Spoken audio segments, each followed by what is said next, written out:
بسم الله الرحمن الرحيم إذا جاء نصر الله والفتح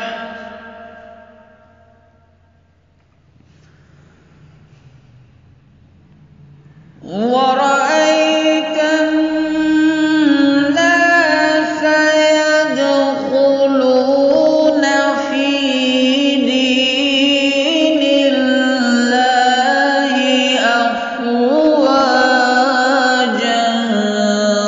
فسبح بحمد ربك واستغفر